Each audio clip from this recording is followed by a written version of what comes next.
ഏറ്റവും നിർണായകമായ ഒരു സൗണ്ട് ബൈറ്റാണ് നമ്മളിപ്പോൾ കേട്ടത്. രണ്ടുപേർ അവർ എന്താണ് സംഭവിച്ചത് എന്നുള്ള ആ ഒരു കൃത്യമായ ഒരു വിശദീകരണം, അല്ലെങ്കിൽ ആ ഒരു ഭയാനകമായ ഒരു വിശദീകരണമാണ് ആ ഒരു രണ്ടാളുകൾ പറഞ്ഞത്. അതും ഒന്നും രണ്ടും മൂന്നും തവണയല്ല, പല തവണ ഉരുൾപൊട്ടി എന്നുള്ള തരത്തിലാണ് അവർ പറയുന്നത്. കയ്യിൽ കിട്ടിയതും കൊണ്ടോടി, ജീവനും കൊണ്ടോടി രക്ഷപ്പെടുകയായിരുന്നു എന്നാണ് പറയുന്നത്. തലനാരിഴയ്ക്കാണ് അവർ രക്ഷപ്പെട്ടത്. ആ നടുക്കം ഇപ്പോഴും അവരിൽ നിന്ന് മാറിയിട്ടില്ല. അവരുടെ കയ്യിൽ ഒന്നുമില്ല, ഇനി ഒന്നുമില്ല എന്നാണ് അവർ പറയുന്നത്. വിവരങ്ങളുമായി ബെൻസൺ ആണ് ചേരുന്നത്. ബെൻസൺ, ഇപ്പോൾ അവരുടെ വാക്കുകളിൽ നിന്നും നമുക്ക് ശരിക്കും വ്യക്തമാണ്, ശരിക്കും അത് അറിഞ്ഞവരുടെ ആ ഒരു വാക്കുകളാണ്. എത്രമാത്രം ഭീതി, എത്രമാത്രം ഭയാനകമാണ് ആ ഒരു രാത്രി സംഭവിച്ചത് എന്നല്ലേ ആ വാക്കുകളിൽ നിന്നും വ്യക്തമാകുന്നത്.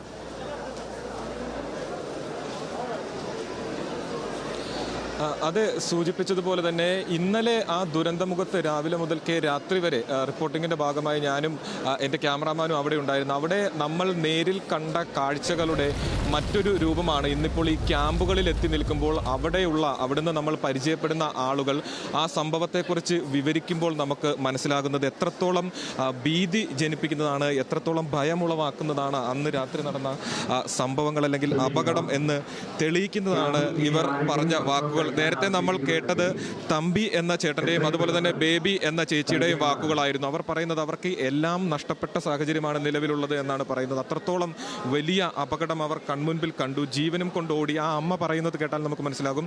1:30 മണിയോടുകൂടി അപകടം ഉണ്ടാകുന്നു, തുടർന്ന് 6 മണിവരെ കാട്ടിലൂടെ ഓടി എന്നാണ് അവർ പറയുന്നത്. അപ്പോൾ അത്രത്തോളം ഭീതി ജനിപ്പിക്കുന്ന അവസ്ഥയായിരുന്നു അവിടെ ഉണ്ടായിരുന്നത് എന്ന് മനസ്സിലാക്കുന്നത്. നമുക്ക് ഇവിടെ ഇപ്പോൾ നിലവിൽ നിരവധി ആളുകൾ ഈ ക്യാമ്പിൽ എത്തിച്ചേർന്നിട്ടുണ്ട്. എത്രത്തോളം ആളുകൾ ഉണ്ട് എന്നതിൽ പോലും ഒരു കണക്കെടുക്കാൻ കഴിയാത്ത അത്രത്തോളം ആളുകൾ, 7000-ലധികം ആളുകൾ ഈ വയനാടിൻ്റെ വിവിധ ഭാഗങ്ങളിലെ ക്യാമ്പുകളിൽ ഉണ്ട് എന്നാണ് നമുക്ക് മനസ്സിലാക്കാൻ സാധിക്കുന്നത്. ഇവർക്കെല്ലാം തന്നെ ഈ ഒരു ദുരന്തം അല്ലെങ്കിൽ ഈ ഒരു മണ്ണിടിച്ചിൽ അല്ലെങ്കിൽ ഉരുൾപൊട്ടൽ നേരിട്ട് ഇവരെ ബാധിച്ച ആളുകളാണ് ഇവരെല്ലാവരും തന്നെ. അപ്പോൾ അവരെ സംബന്ധിച്ചിടത്തോളം ഇപ്പോൾ നിലവിൽ എന്ത് ചെയ്യണമെന്ന് പോലും അറിയത്തില്ലാത്ത ഒരവസ്ഥ, ഇനി എങ്ങനെ മുൻപോട്ട് പോകണമെന്ന് പോലും അറിയത്തില്ലാത്ത ഒരവസ്ഥയിലാണ് ഈ ആളുകൾ എല്ലാവരും തന്നെ ഉള്ളത്.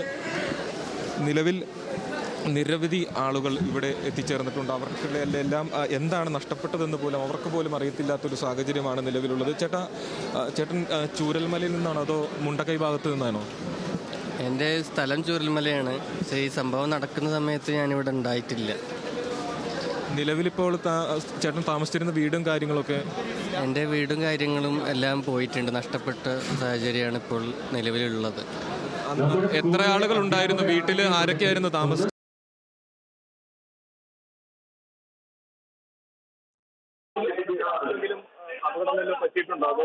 ആർക്കെങ്കിലും അപകടം വല്ലതും പറ്റിയിട്ടുണ്ടോ അതോ എല്ലാവരും രക്ഷിക്കാൻ കഴിഞ്ഞിട്ടുണ്ടോ? ഇല്ല, രക്ഷിക്കാൻ കഴിഞ്ഞിട്ടില്ല.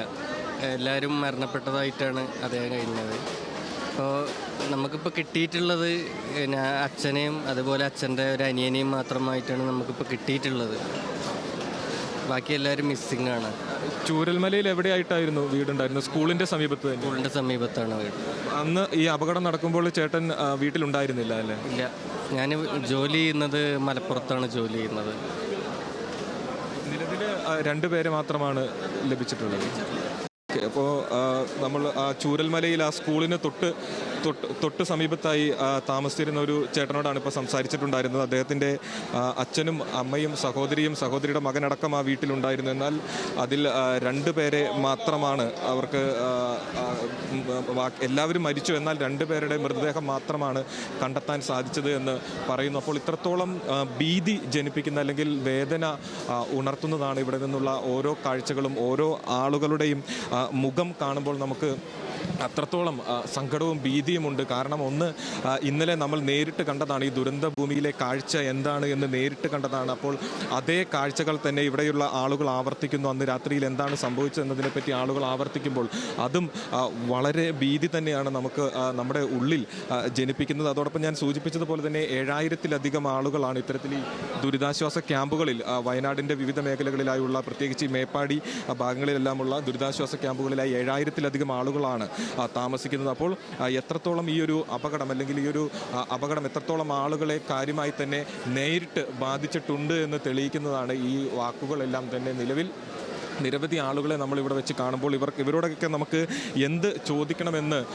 തന്നെ സംശയം തോന്നുന്ന തരത്തിലാണ്. അവരോട് നിങ്ങൾക്ക് എന്ത് പറ്റി, അല്ലെങ്കിൽ ആരെയൊക്കെ രക്ഷിക്കാൻ കഴിഞ്ഞു എന്ന് ചോദിക്കുമ്പോൾ ഇവർ കരഞ്ഞുകൊണ്ടല്ലാതെ ഇവർക്കാർക്കും നമ്മളോട് മറുപടി പറയാൻ സാധിക്കാത്തൊരു സാഹചര്യമാണുള്ളത്. അപ്പോൾ ഈ ആളുകളുടെ മുഖം കാണുമ്പോൾ നമ്മൾ നേരത്തെ ഇവിടെ നിൽക്കുമ്പോൾ ഒരാൾ ഓടി വന്ന് ആ സമീപത്തുണ്ടായിരുന്ന ഒരു പെൺകുട്ടിയെ കെട്ടിപ്പിടിക്കുന്ന കാഴ്ച കൊണ്ട്, അതായത് അവർ ഒട്ടും പ്രതീക്ഷിച്ചില്ല അങ്ങനെ ഒരു ആളെ അവിടെ വെച്ച് കാണുമെന്ന് പോലും. അതായത് നഷ്ടപ്പെട്ടു എന്ന് കരുതിയ ഒരാളെ കണ്ടെത്തിയതിൻ്റെ ഒരു സന്തോഷം നമുക്ക് അവിടെ കാണാൻ സാധിച്ചു. ആ രീതിയിലെല്ലാം വളരെ വികാര നിർഭരമായ കാഴ്ചകളാണ് ഈ ക്യാമ്പുകളിൽ നിന്ന് നമുക്ക് കാണാൻ സാധിക്കുന്നത്. നിലവിലിപ്പോൾ ഇവിടെ ക്യാമ്പിൽ വന്ന് ചേർന്നിട്ടുള്ള എല്ലാ ആളുകൾക്കുമുള്ള സൗകര്യം ഇവിടെ കൃത്യമായും ഒരുക്കിയിട്ടുണ്ട്. ഭക്ഷണം, വസ്ത്രമടക്കമുള്ള സൗകര്യം നമ്മളിപ്പോൾ നേരത്തെ സംസാരിച്ച ആളുകൾ പറയുന്നുണ്ടായിരുന്നു. ക്യാമ്പുകളിൽ എത്തിച്ചേർന്നതിന് ശേഷമാണ് അവർക്ക് ഭക്ഷണവും അതുപോലെ തന്നെ വസ്ത്രവും ലഭിച്ചിട്ടുണ്ടായിരുന്നതെന്ന്. അപ്പോൾ ആ കാര്യത്തിലുള്ള എല്ലാ ക്രമീകരണങ്ങളും ഇവിടെ ഒരുക്കിയിട്ടുണ്ട്. വൈദ്യസഹായം ഒരുക്കിയിട്ടുണ്ട്. അതുപോലെ തന്നെ ഈ ഒരു അപകടത്തിൻ്റെ ഭീതിയിൽ മാനസികമായി തകർന്നു നിൽക്കുന്ന ആളുകൾക്ക് കൗൺസിലിംഗ് അടക്കമുള്ള കാര്യങ്ങൾ 24 മണിക്കൂറും ഇവിടെ സജ്ജീകരിച്ചിട്ടുണ്ട്. അതുപോലെ തന്നെ അടിയന്തരമായിട്ടുള്ള വൈദ്യസഹായം അതും ഇവിടെ കൃത്യമായും ക്രമീകരിച്ചിട്ടുണ്ട്. വിവിധ സംഘടനകളുടെ, യുവജന സംഘടനകളുടെയും അതുപോലെ തന്നെ മറ്റ് മതസംഘടനകളുടെയും അതുപോലെ തന്നെ ദുരന്ത നിവാരണ സേനയുടെയും എല്ലാം നേതൃത്വത്തിലാണ് നിലവിൽ ഈ ഒരു ക്രമീകരണങ്ങളെല്ലാം ഇവിടെ നടത്തിയിരിക്കുന്നത്. ഭക്ഷണം പാചകം ചെയ്യുന്നതും അത് ഈ ആളുകൾക്കായി വിതരണം ചെയ്യുന്നതുമെല്ലാം ഇത്തരത്തിൽ ഓരോ സംഘടനയുടെയും നേതൃത്വത്തിലാണ്. അത്തരത്തിലാണ് ഇവിടുത്തെ കാര്യങ്ങളെല്ലാം പുരോഗമിക്കുന്നത്. നിലവിൽ ഇപ്പോഴും വിവിധ ഇടങ്ങളിൽ നിന്നായി ക്യാമ്പുകളിലേക്ക് ആളുകളെ എത്തിക്കുന്നുണ്ട്. ആ ക്യാമ്പുകളിൽ എത്തിക്കുന്ന പലർക്കും ശാരീരിക ബുദ്ധിമുട്ടുകൾ അനുഭവപ്പെടുമ്പോൾ അവരെ അടിയന്തരമായി ആശുപത്രികളിലേക്ക് മാറ്റുകയും ഇവിടെ നിന്ന് നൽകാൻ കഴിയുന്ന വൈദ്യസഹായം നൽകുകയും ചെയ്യുന്നുണ്ട്. അതിനാവശ്യമായിട്ടുള്ള മൊബൈൽ മെഡിക്കൽ ക്ലിനിക് അടക്കമുള്ള സംവിധാനങ്ങൾ ഇവിടെ എത്തിച്ചിട്ടുണ്ട്. അപ്പോൾ ആ രീതിയിൽ സജ്ജരായി നിൽക്കുന്ന ആംബുലൻസുകൾ അടക്കം ഇവിടെയുണ്ട്.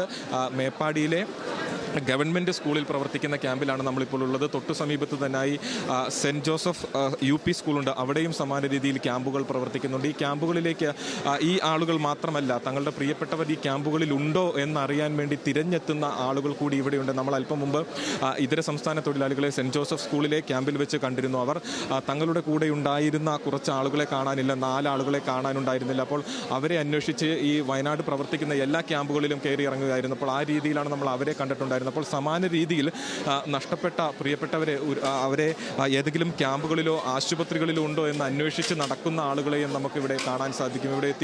ഇവിടെ ഇടയ്ക്കിടയ്ക്ക് അത്തരത്തിൽ അനൗൺസ്മെൻറ്റുകൾ ഉണ്ടാകും. ചില ആളുകളുടെ പേര് വിളിച്ച് പറഞ്ഞ് അവരുടെ ബന്ധുക്കളോ അടുത്ത സുഹൃത്തുക്കളോ അല്ലെങ്കിൽ അറിയുന്ന ആരെങ്കിലും ഇവിടെ ഉണ്ടോ, ക്യാമ്പിലുണ്ടോ എന്ന് അനൗൺസ്മെൻറ്റുകൾ ഇവിടെ നിന്നും ഉണ്ടാകുന്നു. അപ്പോൾ ആ രീതിയിൽ ദുരന്തഭൂമിയിൽ നഷ്ടപ്പെട്ട ആളുകളെ കണ്ടെത്താൻ വേണ്ടിയുള്ള പ്രവർത്തനങ്ങളും ക്യാമ്പുകളിൽ അത്തരത്തിൽ ആളുകളുണ്ടോ, തങ്ങൾക്ക് പ്രിയപ്പെട്ടവരുണ്ടോ, തങ്ങളുടെ ബന്ധുക്കളുണ്ടോ എന്ന അന്വേഷണവും ഈ ക്യാമ്പുകളിൽ ഇത്തരത്തിൽ നടക്കുന്നുണ്ട്. അപ്പോൾ സൂചിപ്പിച്ചതുപോലെ തന്നെ ഈ മേപ്പാടിയിലെ ഈ ക്യാമ്പിൽ 100 കണക്കിന് കുടുംബങ്ങളാണ് എത്തിച്ചേർന്നിട്ടുള്ളത്. അവർക്ക് ആവശ്യമായിട്ടുള്ള എല്ലാ ക്രമീകരണങ്ങളും ഇവിടെ ഒരുക്കിയിട്ടുണ്ട്. ബെൻസൺ, വ്യക്തമാണ്